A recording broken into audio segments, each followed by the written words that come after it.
pour former un angle, il faut un point. Ce point-là, je vais l'appeler A et je le place au milieu de ma page.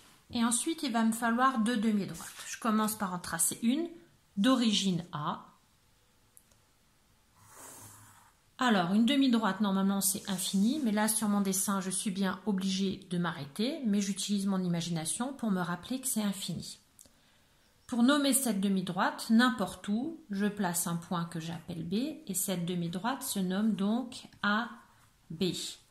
De ce côté-là, un crochet pour rappeler que la demi-droite, elle est finie de ce côté, mais infinie du côté où j'ai mis la parenthèse.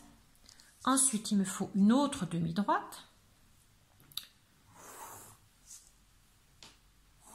Là, voilà, infini aussi, mais je suis bien obligée de m'arrêter. Je place n'importe où un point que j'appelle C pour appeler l'autre demi-droite AC.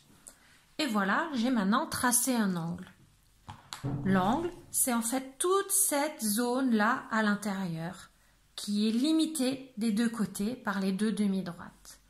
Alors, si je veux colorier cet angle en bleu, il faudrait que je colorie une zone infinie, c'est impossible, je ne peux pas le faire.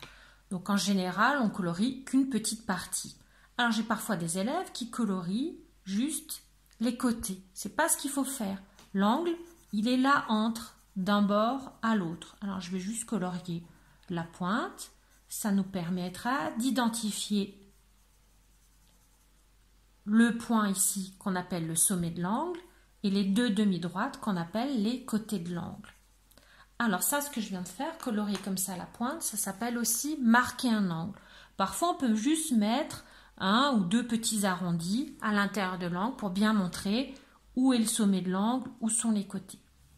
Je veux maintenant nommer cet angle en utilisant des notations mathématiques. Alors, pour faire ça, on va utiliser ces trois lettres-là qui forment l'angle pour me repérer. Alors, le point le plus important, c'est le sommet de l'angle. Ici, il s'appelle A. Et puis sur les côtés, sur un des côtés j'ai la lettre B, sur un des côtés j'ai un point qui s'appelle C, donc je vais l'appeler BAC. Sauf que écrit comme ça, c'est une notation pour un triangle, et moi je veux un angle. Donc en mathématiques, on rajoute dessus un angle. Ça fait comme un chapeau circonflexe, mais rappelez-vous, c'est un angle.